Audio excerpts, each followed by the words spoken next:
parle.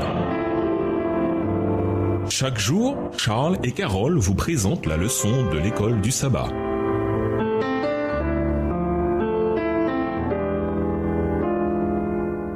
Bienvenue dans votre émission Dieu nous parle. Nous voilà au mardi 22 mars, le jugement final. Au temps de la Bible, le jugement se tenait dans deux endroits, à la porte de la ville et devant le trône du roi. Les anciens à la porte tranchaient tous les cas minimes, mais le roi jugeait toutes les questions importantes. Pour rendre la justice, c'est lui qui avait le dernier mot. De la même manière, la Bible décrit Dieu intronisé roi de l'univers, garantissant que la justice est finalement rendue.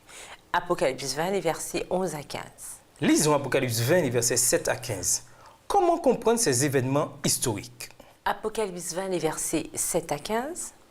Quand les 1000 ans seront accomplis, Satan sera relâché de sa prison et il sortira pour séduire les nations qui sont aux quatre coins de la terre, Gog et Magog, afin de les rassembler pour la guerre. Leur nombre est comme le sable de la mer. Et ils montèrent sur la surface de la terre et ils investirent le camp des saints et la ville bien-aimée.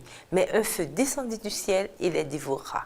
Et le diable qui les séduisait fut jeté dans les temps de feu et de soufre où sont la bête et le faux prophète, et ils seront tourmentés jour et nuit au siècle des siècles. Puis je vis un grand trône blanc et celui qui était assis dessus. La terre et le ciel s'enfuirent devant sa face et il ne fut plus trouvé de place pour eux. Verset 12. Et je vis les morts, les grands et les petits, qui se tenaient devant le trône. Des livres furent ouverts et un autre livre fut ouvert, celui qui est le livre de vie, et les morts furent jugés selon leurs œuvres, d'après ce qui était écrit dans ces livres. La mer rendit les morts qui étaient en elle. La mort et le séjour des morts rendirent les morts qui étaient en eux, et chacun fut jugé selon ses œuvres. Et la mort et le séjour des morts furent jetés dans les temps de feu. C'est la seconde mort, les temps de feu. Quiconque ne fut pas trouvé écrit dans le livre de vie fut jeté dans les temps de feu. Apocalypse 20 parle des 1000 ans. Le jugement survient donc dans ce cadre temporel. Ce n'est pas la même scène qui est décrite au verset 4, quand il y a beaucoup de trônes, car au verset 11, il n'y en a qu'un. Cela ne se passe pas au début des 1000 ans, mais à la fin, après la seconde résurrection, Apocalypse 20, le verset 5, et après le moment où Satan parvient à convaincre l'armée des perdus d'assiéger la ville sainte. Apocalypse 20, les versets 7 à 9. À ce moment-là, on voit le grand trône blanc de Dieu au-dessus de la ville. Toutes les générations de la terre sont là. Certains sont dans la ville, d'autres à l'extérieur.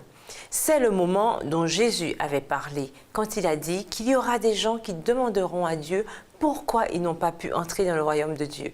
Matthieu 7, versets 22 et 23. C'est aussi le moment dont Paul a parlé quand il a dit qu'un jour tout genou fléchirait devant Jésus dans les cieux, sur la terre et sous la terre, et toute langue reconnaîtrait que Jésus-Christ est le Seigneur. Philippiens 2, les versets 9 à 11.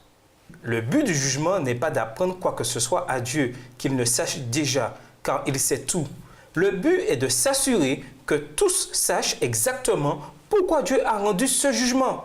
Chaque personne, chaque ange pourra dire « Tu es juste, toi qui es et qui étais, toi le Saint, puisque tu as jugé ainsi. » Apocalypse 16, verset 5. Les rachetés et les perdus à la fois parmi les humains et les anges verront la justice de Dieu. La destruction de la mort et du séjour des morts, ainsi que ceux qui ne sont pas inscrits dans le livre de la vie, Apocalypse 20, les versets 14 et 15, constituent le dernier acte de cette tragédie. Jésus tient la clé de la mort et du séjour des morts, Apocalypse 1, le verset 18. Aucun des deux n'a plus de raison d'exister désormais. Les perdus sont détruits et ne subissent pas un tourment éternel, comme on l'enseigne si souvent. Ils cessent à jamais d'exister, c'est-à-dire le contraire de la vie éternelle. Et nous vous laissons cette question de réflexion. Pourquoi les saints participent-ils au jugement avec Dieu? Au revoir. Et à demain si Dieu veut. Dieu nous parle. Chaque jour, Charles et Carole vous présentent la leçon de l'école du sabbat.